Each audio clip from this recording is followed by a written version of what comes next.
Today, the topic of my lecture is linear partial differential equation with constant coefficient. इस lecture में हम ऐसी partial differential equation के बारे में पढ़ेंगे जिनमें डिपेंडेंट वेरिएबल और इनके कई ऑर्डर के partial differential coefficient linear form में प्रेजेंट हों, साथ ही जो कोएफिशिएंट है वो सिर्फ कांस्टेंट हो।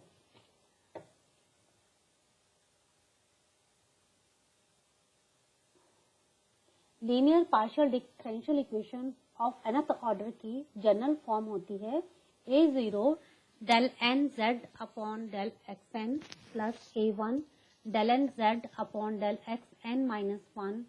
del y plus so on plus an into del nz upon del y n plus b0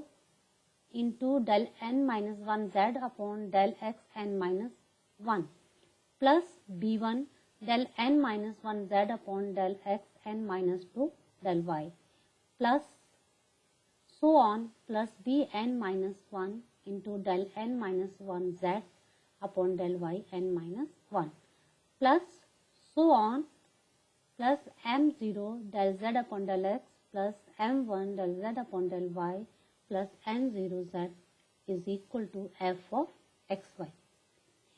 del upon del X को डी से और डेल अपॉन डेल वाई को डी डैश से डिनोट करें तो इक्वेशन फर्स्ट जो है वो इस फॉर्म में आ जाएगी a0 dn plus a1 dn minus 1 D dash plus a2 dn minus 2 D dash square plus an D dash n plus b0 dn minus 1 plus b1 dn minus 2 D dash plus so on plus bn minus 1 d dash n minus 1 plus so on plus m0 d plus m1 d dash plus n0 into z is equal to f of xy।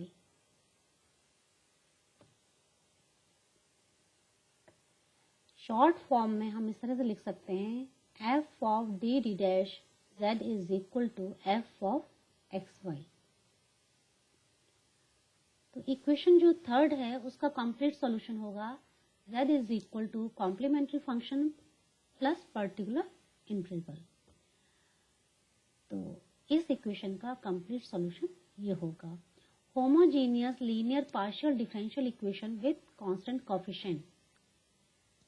तो ऐसी equation जिसमें सारे derivatives जो हैं वो same order के हों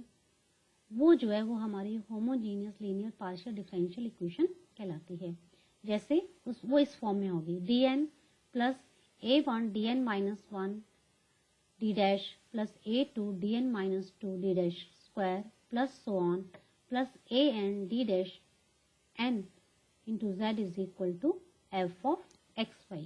तो ये जो इक्वेशन है ये homogeneous linear partial differential equation with constant coefficient है।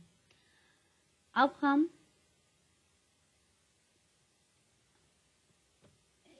इस इक्वेशन का कॉम्प्लीमेंट्री फंक्शन कैसे निकालेंगे ये देखते हैं। किसका linear homogeneous partial differential equation का कॉम्प्लीमेंट्री फंक्शन कैसे निकालते हैं।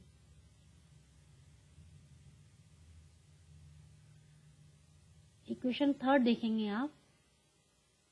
यहाँ पे ना, तो ये क्या हो जाएगी F D D dash Z equal to 0 लेते हैं इसको। फ्रॉम थर्ड से हम क्या लेते हैं F D D dash Z is equal to 0 और एफ डी डी डैश क्या है और इसको इस तरह से भी लिख सकते हैं D N plus a1 dn minus 1 D dash plus a2 dn minus 2 D dash 2 plus so on an D dash N z equal to 0। अब इस इक्वेशन का जो सॉल्यूशन होगा वो क्या होगा, क्योंकि यहाँ पे r 0 है तो वो हो जाएगा कॉम्प्लीमेंट्री फंक्शन। तो मान लीजिए कि इसका जो सॉल्यूशन है वो है z is equal to phi of y plus M X. अब इसका एक बार डिफ्रेंशिएशन किया तो dz यानी del z upon del x is equal to m phi dash y plus M X. दोबारा किया D square z is equal to del square z upon del X square is equal to m square phi double dash into Y plus M X. इस तरह से हम nth times करेंगे तो क्या हो जाएगा, D N Z is equal to del N Z upon del X N is equal to M N phi N Y M X, Y plus M X. और डी डैश जेड क्या हो जाएगा, that is del Z upon del Y, और phi dash into Y plus M X, और D dash N Z हो जाएगा del N Z upon del Y N is equal to phi N Y plus M X. और इस तरह से हम लिख सकते हैं कि डी आर और D dash N minus R Z किसके बराबर होगा, del N Z upon del X R del Y N minus R is equal to M की power R phi N Y plus M X. इस values को हम equation 5 में put करते हैं और a0 से हम डिवाइड कर देते हैं, तो हमें इक्वेशन मिलती है F D D dash Z is equal to M N, क्योंकि a0 से डिवाइड किया है तो ये क्या हो जाएगा a1 अपॉन a0, तो इसको हमने दूसरा कांस्टेंट a1 मान लिया, तो m की power n plus a1 m n minus 1 plus a2 m n minus 2 plus so on plus an into phi n y plus M X equal to 0। ये जो है सेटिस्फाइड होगी यदि m की पावर n प्लस a1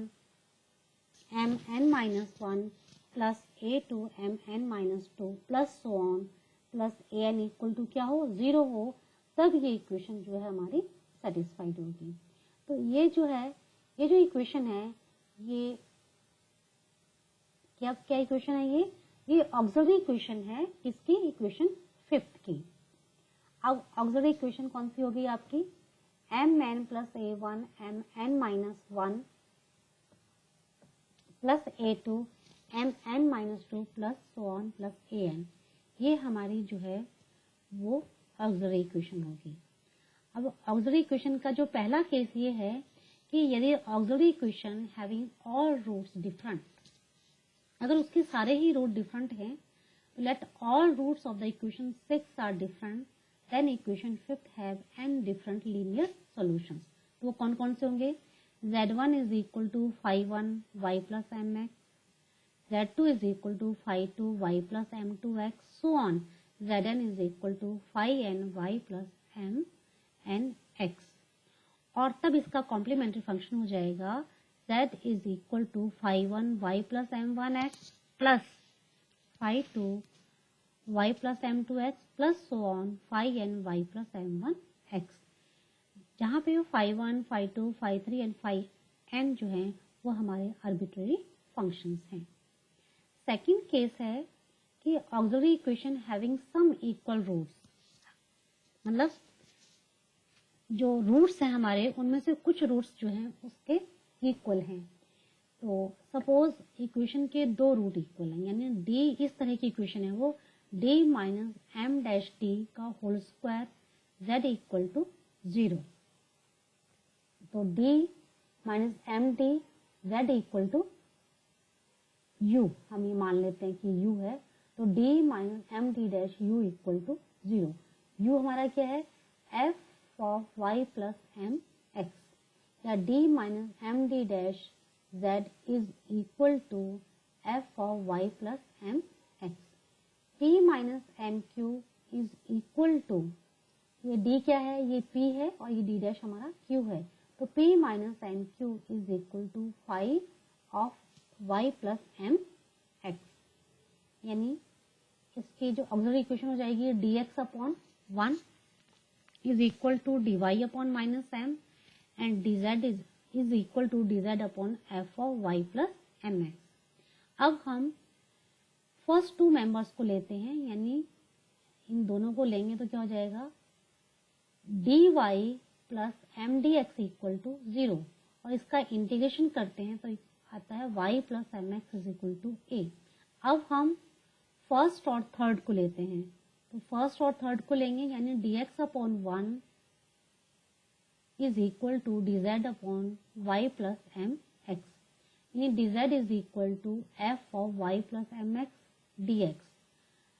या y plus M X किसके बराबर है, a के बराबर है। तो इसका इंटीग्रेशन करते हैं, तो z is equal to x f of a plus b, तो z is equal to x f of y plus M X और plus b is equal to क्या है आपके phi of y plus M x.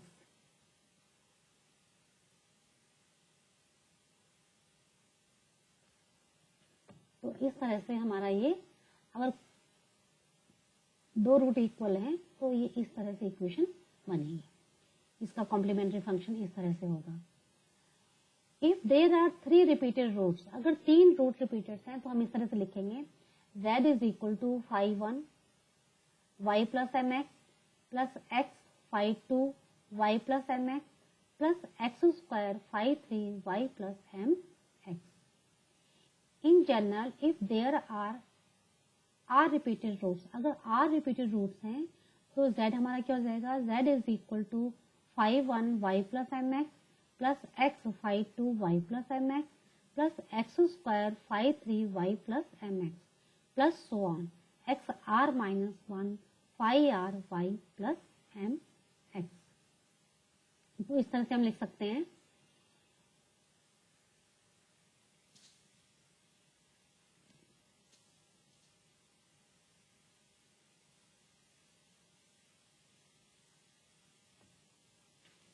Third case है कि auxiliary equation having complex roots, अगर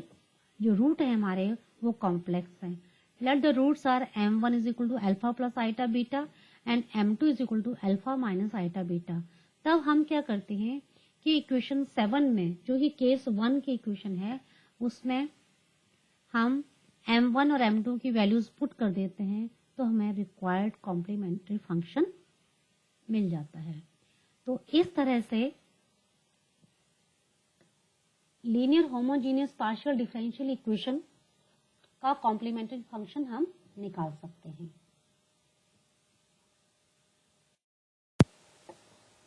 इस तरह से हम linear homogeneous partial differential equation का CF निकाल सकते हैं। शॉर्ट में हम क्या करेंगे, सबसे पहले हम जो भी इक्वेशन हमें दी गई है उसको स्टैंडर्ड फॉर्म में लिखते हैं, फिर हम जो d है उसको m से और d डैश को हम 1 से रिप्लेस करते हैं, तो हमें ऑक्सिलरी इक्वेशन मिल जाती है। इस ऑक्सिलरी इक्वेशन को हम m के लिए सॉल्व करते हैं, फिर m की वैल्यूज हम देखते हैं कि वो केस 1 के अकॉर्डिंग है, तो केस 1 की तरह हम उसका सब CF लिख देते हैं। अब केस 2 की तरह है तो हम केस 2 की तरह उसका CF लिख देते हैं, और केस 3 की तरह है तो हम केस 3 की तरह उसका CF लिख देते हैं। तो इस तरह से हम CF निकाल सकते हैं। तो आज का लेक्चर हमारा यही फिनिश होता है। Okay, thank you.